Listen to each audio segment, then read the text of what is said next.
Good morning, dear ITB family. Good morning, ladies and gentlemen. A warm welcome to the ITBBerlin Convention 2022. It's great to see you here on board. It's great to see you on day 3 of the ITBBerlin Convention 22. We've got already 2 days of the ITBBerlin Convention in our bones, so it is a lot to digest. And today, on the last day, we're going to debate about sustainability and responsibility in the travel and in the tourism sector.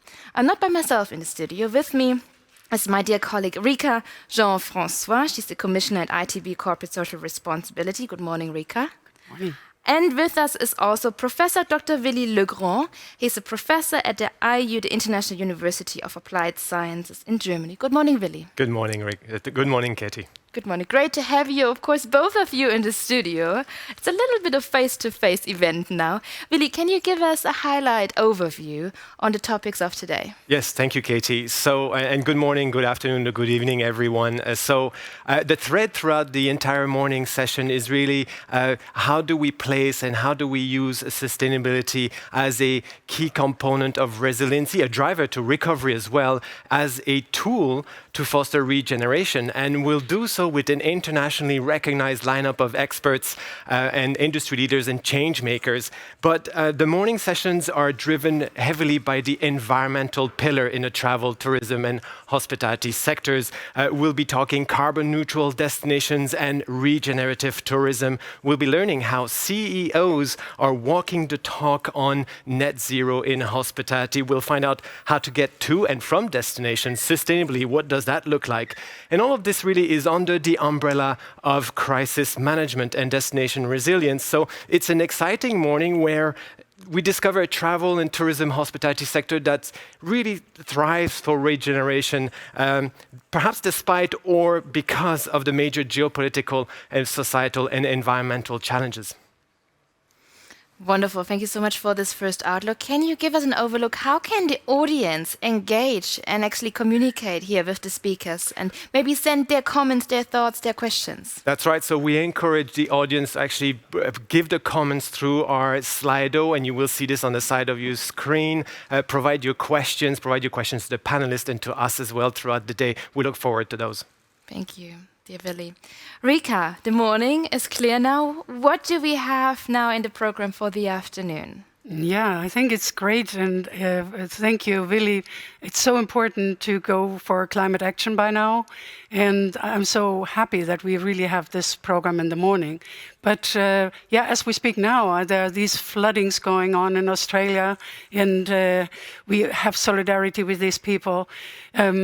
So we need to talk about climate action. But on the other hand, we also need to talk about the social aspects of tourism.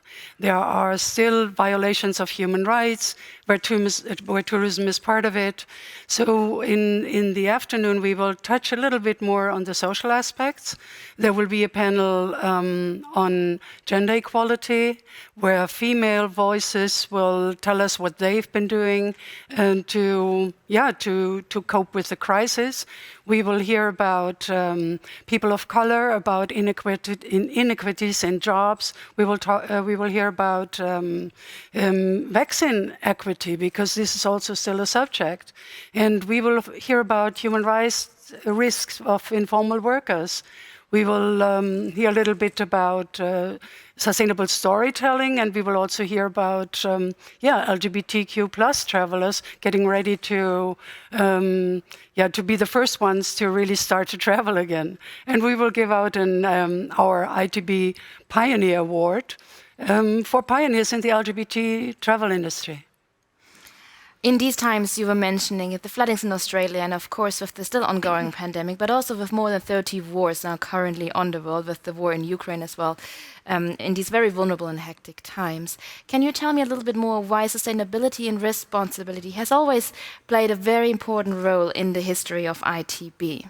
Yeah, because I believe that you cannot do tourism without thinking of your own responsibility, and we have a responsibility towards society as a whole.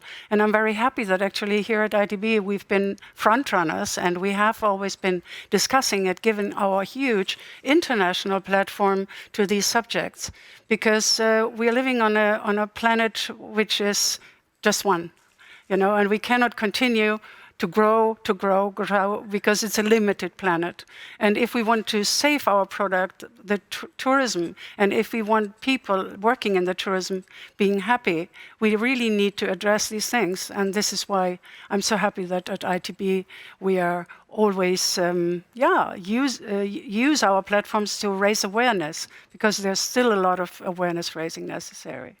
So, ladies and gentlemen, dear audience, you know and you see, of course, it is a very full-packed day. Please join us in the conversation with the hashtag ITBBerlin Convention. We are there for you to read your thoughts, your comments, your questions, and also, of course, your shares. Also listen to the ITBBerlin podcast, the Travel Hero podcast.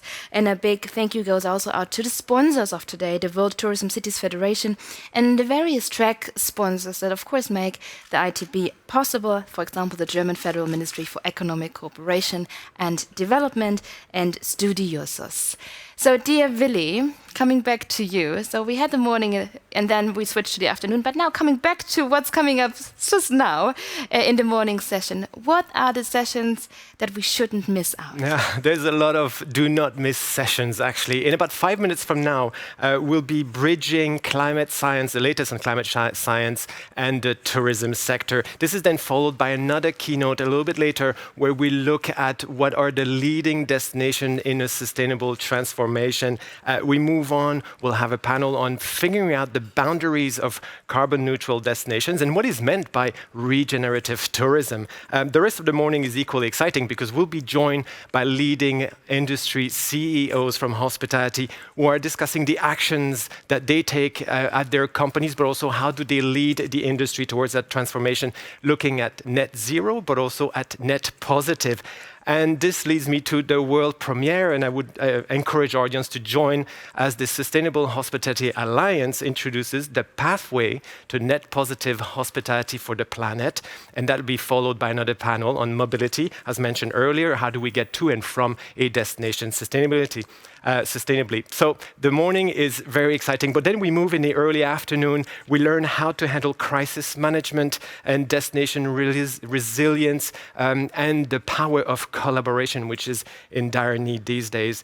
For our German-speaking audience, there will be as well a special session in German language looking at tourism and climate protection, looking at carbon offsetting strategies particularly, and we conclude this heavily environmental laden morning, if you will, with a panel organized by the Resilience Council on the topic of carbon neutrality is not enough. So really, this is a packed morning. It's an exciting few hours ahead of us. It is packed and it's great to have you on board, ladies and gentlemen. So please be with us. And Willy, I hand over to you.